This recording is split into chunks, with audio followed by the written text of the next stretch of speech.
नमस्ते दोस्तों। GST portal पर एक बहुत बड़ा बदलाव होने जा रहा है जो जनवरी 2026 से लागू होगा।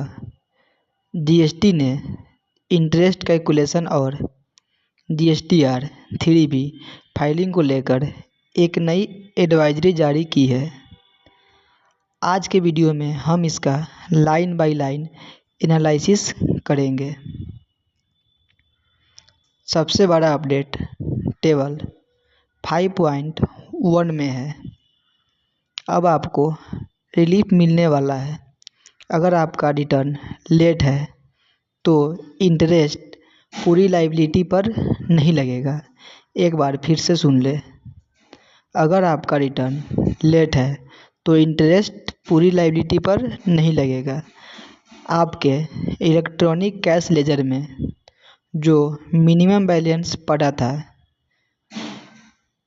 ड्यू डेट से लेकर पेमेंट तक, उसे माइनस कर दिया जाएगा। यह रूल 88B के मुताबिक एक बड़ा फ़ायदा है जिससे आपका लेट फी का अमाउंट काफ़ी हद तक कम हो सकती है, क्योंकि अधिकतर क्लाइंट के पास कैश लेजर में कुछ न कुछ अमाउंट तो पड़ा ही रहता है, बट वो लेट फी पूरे अमाउंट पे देते हैं। तो इससे बहुत बड़ी रिलीफ मिलेगी। एक बात का ध्यान रखें, पोर्टल जो इंटरेस्ट कैलकुलेट करेगा वो नॉन एडिटेबल होगा। आप उसे नीचे डाउनवर्ड नहीं कर सकते हैं। हाँ, अगर आपको लगता है कि इंटरेस्ट ज़्यादा बनता है तो आप उसे अपवर्ड अमेंड यानी बढ़ा ज़रूर सकते हैं।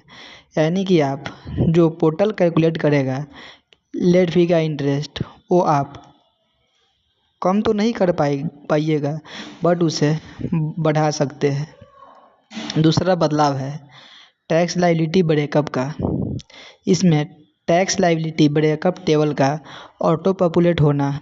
अगर आप पुराने महीने की सप्लाई आज दिखा रहे हैं तो पोर्टल आपकी जीएसटीआर 1 या आईएफएफ के डाटा का खुद ही ब्रेकअप तैयार कर लेगा। इसे आप डैशबोर्ड पर टेबल 6.1 में देख पाएंगे। एक और टेक्निकल अपडेट आया है जो कि बहुत ही इम्पोर्टेंट है। आईजीएसटी पे करने के लिए अब आप सीजीएसटी और एसजीएसटी का क्रेडिट किसी भी सीक्वेंस में यूज कर सकते हैं। बस आईजीएसटी क्रेडिट पहले ख़त्म होना चाहिए। यानी कि अगर आपकी लायबिलिटी सीजीएसटी और एसजीएसटी में बन रही है तो आप सीजीएसटी और एसजीएसटी का लायबिलिटी यूज कर सकते हैं। बस ध्यान ये रखना है कि सबसे पहले आईजीएसटी का अमाउंट एडजस्ट करना है।